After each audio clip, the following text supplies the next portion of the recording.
नमस्कार, मी Mahadev Kamble, PM news channel प्रतिनिधी, मुंबई शहर. आपण आज या ठिकाणी पाहत आहे की मुंबई शहरातील भायखळा येथे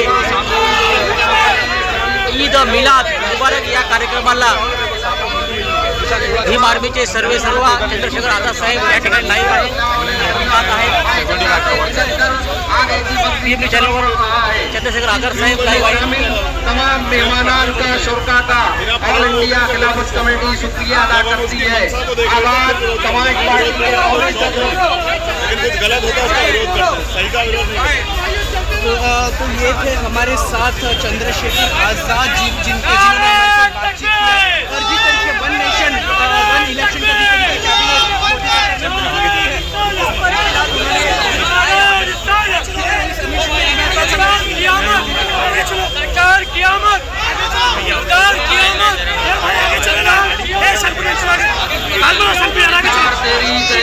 भाई आगे चलो ना. अशा प्रकारे आपण या ठिकाणी पाहत आहे की PM न्यूज चॅनलच्या माध्यमातून लाईव्ह पाहत आहेत. या ठिकाणी आगे चलो साहेब या ठिकाणी आगे चलो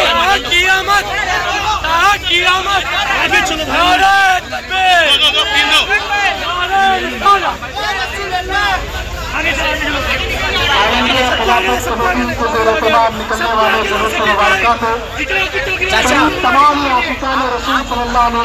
या ठिकाणी आज भायखळा येथून लाईव्ह आहे चंद्रशेखर आझाद. मी Mahadev Kamble, PM news channel प्रतिनिधी, मुंबई. या ठिकाणी प्रत्येक वर्षाप्रमाणे याही वर्षी भायखळा येथे ईद ए मिलाद हा मोठा जश्न कार्यक्रम होता असतो. या ठिकाणी मोहम्मद पैगंबरच्या जयंतीनिमित्त या ठिकाणी मोठा जलसा निघालेला आहे आणि या जलसामध्ये उत्तर प्रदेशचे एकदम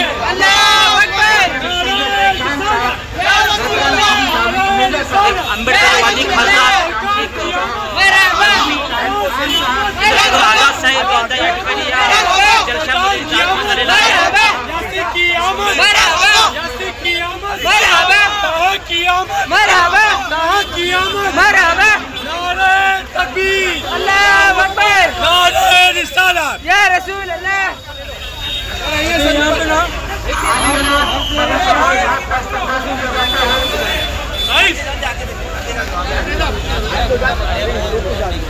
चढ़ने दो ना.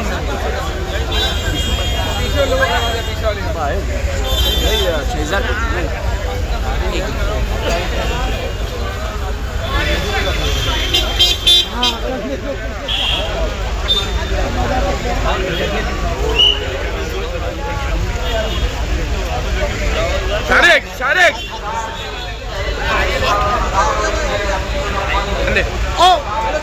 मैं सबसे पहले तो ऑल इंडिया खिलाफत कमेटी जो है जिन्होंने मुझे यहाँ बुलाया, मैं उस पूरे परिवार का शुक्रिया अदा करता हूँ. फिर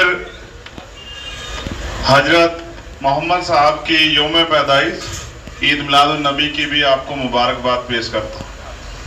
और मैं समझता हूँ कि आपने मुझे यहाँ सिर्फ जुलूस दिखाने के लिए नहीं बुलाया. ये जिम्मेदारी है जिस जिम्मेदारी का मैं यहाँ बैठ कर एहसास कर रहा था कि आपने मुझे कोई जिम्मेदारी देने के लिए आप बुलाया है. और मैं आपको विश्वास दिलाता हूँ कि जो आप अपने दिलों में सोच रहे हैं, जब तक चंद्रशेखर आज़ाद है, मैं आपको वचन भी देता हूँ इस मंच पर खड़े होकर, क्योंकि ये बहुत बड़ी जगह है. आप जिस बात की उम्मीद मुझसे करते हैं, इंसानियत की, न्याय की, भाईचारे की और आपकी और हमारी साझी लड़ाई को आगे बढ़ाने की, जब तक मैं जिऊंगा सिर्फ लड़ाई को ईमानदारी से आगे बढ़ाऊंगा. मैं आपको विश्वास दूं. इस मंच पर बहुत सारे शानदार मेहमान हैं. मेरा भाई बैठा है उधर. मैं सोच रहा था जब मंच ये माइक खराब हुआ कि सिर्फ वहीं की हवाएं हमारे खिलाफ नहीं है, यहाँ की हवाएं भी हमारे खिलाफ है. मगर फिर ये एहसास हुआ कि यहाँ भी मोहब्बत करने वाले कम नहीं, यहाँ भी मेरे हाथ को पकड़ के प्यार देने वाले बहुत सारे लोग. मैं रईस भाई का भी शुक्रिया अदा करता हूँ. उनकी वजह से ये आसान हो गया रास्ता. लेकिन एक कड़वा सच ये भी है कि जब मैं यहाँ नहीं था, वहां भी मैं इसी काम को कर रहा था जहां मैं था. जिन उम्मीदों से मैं नगीना के लोगों का भी शुक्रिया अदा करूंगा. नगीना के लोग यहाँ बहुत है. बिजनौर एक ऐसी जगह है हजरत कि वहां के बासिंदे पूरी दुनिया में ही है. आप किसी स्टेट में चले जाओ, आपको बिजनौर वाला कोई ना कोई मिलेगा. यहाँ से भी ना, इस महाराष्ट्र से भी इस धरती का भी मैं शुक्रगुजार हूँ। मेरे बहुत सारे भाई जो हमारी पार्टी के हैं, संगठन के हैं, और मेरा छोटा भाई सुल्तान शाह, ये सब लोग वकील भाई मेरा चुनाव लड़ाने गए। इसकी वालिदा बीमार थी, इसने अपने पेपर छोड़े। इस मिट्टी का कर्ज है मेरे ऊपर। मैं इस मिट्टी के अगर इतना सा भी काम आ जाऊं तो क्या बात है यार। क्या बात। मैं तो अपनी जिम्मेदारी को अदा कर रहा हूं और मैं आपसे फिर कह रहा हूं, मैंने सब लोगों से कहा है, हम जिन पीर पैगंबरों को, गुरुओं को, संतों को मानते हैं, और मैं आपसे भी कह रहा हूं जो हजरत मोहम्मद साहब को मानते हैं, उनसे कह रहा हूं, जो उन्होंने सुन्नतों में आपको रास्ते दिखाए, जो हिदायतें दी, जिस दिन ईमानदारी से आप उन पर खड़े हो गए, आपको छू नहीं सकता कोई। मेरी बात को आप याद रखें, लेकिन अपने मतलब के हिसाब से मत मोड़ो कि जितनी जरूरत है उतनी पे चल दिए, बाकी को छोड़ दिया किसी और के लिए। इससे नहीं बनेगी। जब आप काजी साहब बोल रहे थे तो मैं सुन रहा था कि मैं इसी बात को दोहराता हूं कि आपको उन्होंने रास्ता, क्योंकि हम तो जिस मिट्टी से आते हैं वहां से लेकर दिल्ली तक जितने मौलाना थे, सब जो इस आजादी की लड़ाई में शामिल हुए, सबको जो है फांसी के उस पे पेड़ पे लटकाया गया फांसी देके। क्या नहीं हुआ, क्या नहीं सहाय देश ने। और आज हम अपने देश में, भाजपा के अच्छे लोग हैं, मैं उनको बुरा नहीं कहता, इस मंच से मैं कहना भी नहीं चाहता था, लेकिन भावनाओं को उभार कर आप वोट ले सकते हो, लेकिन जिन लोगों की समस्या हल नहीं कर सकते। जो ताकत प्यार से मिल सकती है वो कभी विवाद से मिल ही नहीं सकती। मैं आपसे भी कहना चाहता हूं, यहां बैठे हर शख्स से, आज अगर कोई हक की बात करेगा, चाहे मौलाना सलमान साहब हो तो जेल जाएंगे, आज कोई अपने लोगों के लिए बात करेगा, मौलाना कलीम साहब हो, जेल जाएंगे। दिल्ली में जिन बच्चों को जेल में बंद किया गया, उनकी आवाज उठाने वाला नहीं है कोई। उमर खालिद है, तमाम जो लोग वहां बंद है, कोई उनकी आवाज उठाने वाला नहीं। तो अगर हकों की आवाज उठाने, जो हकों की लड़ाई लड़ रहे हैं, उनकी आवाज नहीं उठेगी तो फिर कौन लड़ेगा। हर मां चाहती है शहीद आजम भगत सिंह और चंद्रशेखर पैदा हो, लेकिन हो पड़ोसी के यहाँ, क्योंकि शहादत देनी। ये मुल्क कभी शहादत से डरा नहीं है।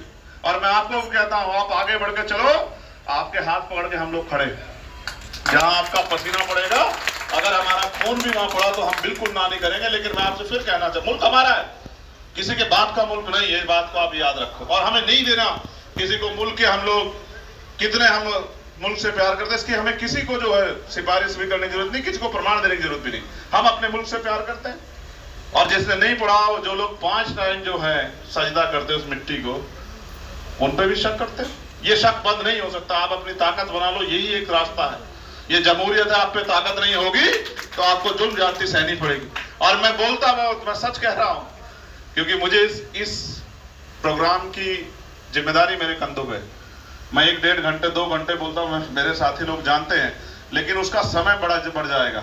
वो जो आपका आगे का कार्यक्रम है ना, मैं इसमें रुकावट नहीं हूं, मैं आपका साथी हूं, मैं आपका मददगार हूं, मैं आपका हमसफर हूं, मैं आपका हमसाया हूं। लेकिन मैं आपके लिए मुखालिफ नहीं हूं कि मैं अपने भाषण के चक्कर में आपका कार्यक्रम लेट करा दूं। मुझे तो आपको सुनना है, और मैं जब तक मेरे अंदर लहू का आखिरी कतरा रहेगा, मैं अपने आप को सुनाता रहूं। मैं धन्यवाद देता हूं जिन लोगों ने मुझे पार्लियामेंट में भेजा, लेकिन आप भी जानते हैं पार्लियामेंट में एक दिन भी मैंने जब मौका मिला हक की आवाज उठाई। और आप गवाह हैं भाई, जिस दिन वक्त पे सबसे बड़ी बात हुई थी, जिस दिन अमेंडमेंट आया था, उस दिन हम 2 लोग थे जो जोरदार तरीके से विरोध करते, मैं और ओवैसी साहब। दूसरे किसी की हिम्मत नहीं थी कि वो वक्त पे विरोध कर ले। कितने बड़े बड़े नेता वहां थे, हमने पुरजोर तरीके से बहुत विरोध किया। बाद में हमें किसी बड़े नेता ने बुला के कहा भी, जिनकी सरपरस्ती में हम वहां हैं, हमसे कहा कि यार चंद्रशेखर, तुम तो दलित समाज से आते हो, पिछड़ों की बात करो, मुसलमानों के लिए क्यों मरे जा रहे? तो मैंने उनसे कहा कि मैं दलित होने से पहले इंसान हूँ। ऐतिहासिक जुलूस है वो आयोजित करते आ रहे सरफराज भाई, आपको बहुत बहुत मुबारकबाद, आपका शुक्रिया अदा करना चाहूंगा। मैंने हजरत साहब को अभी कहा कि साउथ मुंबई के लिए हमारे लिए एक बहुत बड़ी गर्व की बात है, फख्र की बात है